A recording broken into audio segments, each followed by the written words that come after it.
तो ये कि मोदानी मॉडल की शुरुआत आज नहीं 1991 में हो गई थी। अब वो बहुत ही विकसित हो गया है, बहुत ही फल फूल गया है।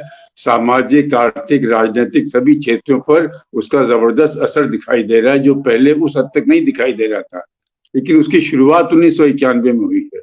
जितने कदम ये उठ रहे हैं, सबकी शुरुआत मनमोहन सिंह जी के टाइम में हो चुकी थी। तरीका अलग अलग है, सियासत समाज अलग अलग है, लेकिन ये शुरुआत हो चुकी थी। ये हमको भूलना नहीं चाहिए। दूसरा, बाबा साहब अंबेडकर को मात्र दलित नेता मानना से ज्यादा, इससे ज्यादा बड़ी गलती कोई हो नहीं सकती। बॉम्बे प्रेसिडेंसी के अंदर पहले उन्होंने टेनेंसी एक्ट के लिए आंदोलन किया, और जब वो बॉम्बे प्रेसिडेंसी की लेजिस्लेटिव काउंसिल में गए तो वहां उन्होंने उसका कानून बनाया, यानी टेनेंट्स को जमीन का मालिक बनाया। ये एक बहुत बड़ी बात है। वो एक पहले व्यक्ति थे जिन्होंने देश के अंदर इंडिपेंडेंट लेबर पार्टी बनाई। ये बात अलग है, बाद के अंदर चल के उनका पूरा ध्यान शेड्यूल कास्ट फेडरेशन की तरफ चला गया। तीसरा, वो स्टेट कैपिटलिज्म के पक्ष में थे, राजकीय पूंजीवाद के पक्ष में थे। एक वेलफेयर स्टेट चाहते थे, एक वेलफेयर स्टेट के ढांचे के अंदर वो स्टेट कैपिटलिज्म को पसंद करते थे, और स्टेट कैपिटलिज्म के अंदर ही वे पब्लिक सेक्टर को विशेष रूप से तरजीह देते थे। वो एक वेलफेयर स्टेट चाहते थे, और विशेष रूप से जो वेलफेयर स्टेट का उनकी जो सोच थी, उसके अंदर शिक्षा और स्वास्थ्य ये हर हालत में चाहते थे कि सरकार के पूरे नियंत्रण में रहे सर। तो आजकल जो हो रहा है, वो लैंड रिफॉर्म के भी पक्ष में थे। वो चाहते थे कि ये, जैसा मैंने पहले बताया, कि जो जमीनें हैं वो किसानों को मिलें। तो इस प्रकार से हम देखते हैं कि अंबेडकर जी की जो सोच थी वो भारत के अंदर कमोबेश पहले 30, 40, 50 साल में कमोबेश लागू की गई है कुछ हद तक, लेकिन 91 के बाद से उसके अंदर पूरा परिवर्तन हुआ है। और नरेंद्र मोदी के आने से तो बड़ा जोरदारी से हो रहा है। क्यों? क्योंकि पहली बार एक उनकी पार्टी, पूंजीवादी पार्टी को अपना पूरा बहुमत अब मिला है, और उसने अपने शानदार तरीके से कॉर्पोरेट के पूरी सहायता लेकर उसने चुनाव के अंदर जबरदस्त जीत हासिल की है। अब वो इसको जबरदस्त तरीके से लागू कर रहे हैं। क्या लागू कर रहे हैं? उन्होंने पब्लिक सेक्टर को लगभग खत्म करना बहुत तेजी से शुरू कर दिया। इतनी तेजी से हो रहा है कि उसके खिलाफ बोलने का कोई साहस नहीं कर पा रहा, ऐसा राजनीतिक मॉडल बना दिया गया। दूसरा, जो रिजर्वेशन की पॉलिसी थी, जो 1932 के बाद में पूना पैक्ट के बाद के अंदर भारत का एक सबसे पवित्र जो काम था भारत शासकों का, जो हर पार्टी मानती थी कि होना चाहिए, उसी के अंदर उन्होंने लगातार छेद करना शुरू कर दिया है। नतीजा ये हुआ है कि न पब्लिक सेक्टर रहेगा और धीरे धीरे रिजर्वेशन नहीं रहेगा। इसके अलावा ये जो सरकार है, ये बहुत खुल्लम खुल्ला सवर्णवादी सरकार है। अगर एक ही घटना में एक दलित मारा जाए और एक सवर्ण मारा जाए, तो सवर्ण का मुआवजा दलित से बहुत ज्यादा होगा।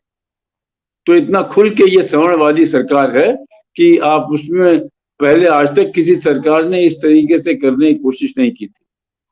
तो ये जो स्थितियां बन रही हैं, तो जैसा एक साथी ने पहले कहा कि 36 है, तो बिल्कुल परस्पर विरोधी हैं। अंबेडकर की सोच का और इनकी सोच का कोई आपस में तालमेल नहीं है। बिल्कुल परस्पर जो दुश्मनों वाली सोच है, ये वो है साथी। अब इसके अंदर एक सवाल आपने पूछा था कि अंबेडकर की आर्थिक चिंतन के बारे में क्यों नहीं बताया गया। आप अगर गौर से देखें तो दलित पार्टियों ने अंबेडकर के आर्थिक चिंतन को पूरे तौर पर नजरअंदाज कर दिया। काशीराम मायावती ने ढेर इलेक्शन लड़े, आज तक एक इलेक्शन मैनिफेस्टो जारी नहीं किया। आर्थिक मुद्दा तो छोड़ ही दीजिए, आर्थिक मुद्दा उन्होंने सिर्फ एक ही उठाया, जो जमीन सरकारी है वो जमीन हमारी है, कि इसके अलावा कुछ नहीं, और कोई आर्थिक उनका मुद्दा नहीं था। उन्होंने पूरे अंबेडकर की सोच को ढक दिया, और ये जो ढका, तो ये शासक वर्ग भी ऐसा ही चाहता था। वो नहीं चाहते थे कि अंबेडकर की जो आर्थिक सोच है वो सब लोगों तक पहुंचे। क्यों? क्योंकि उन्होंने पूरे दलित जनता को अपने कंट्रोल में रखना, और दलित पार्टियों ने उनकी समुचित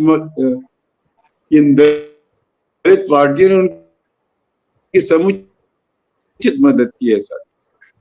तो आज अंबेडकर जयंती मनाना हर साल से ज्यादा महत्वपूर्ण है।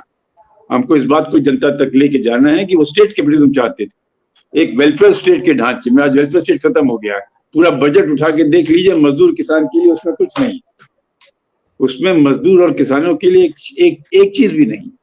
तो हम क्या पाते हैं कि लगातार, जैसा एक साथी ने बताया, कि विपन्नता बढ़ती जा रही, गरीबी बढ़ती जा रही। और ये चीज जो है, जो भी हम लोग के बीच के अंदर राजनीतिक कार्यकर्ता हैं, उनको बहुत साफ होना चाहिए कि ये उनका बिल्कुल साफ टास्क है कि समूची दलित जनता में अंबेडकर की सही शिक्षा का प्रचार करें और उनको इस मोदी मॉडल के खिलाफ, मोदानी मॉडल के खिलाफ, ये जो मॉडल हमारे देश में 1991 से चला आ रहा है, उसकी मुखालफत करना शुरू करें।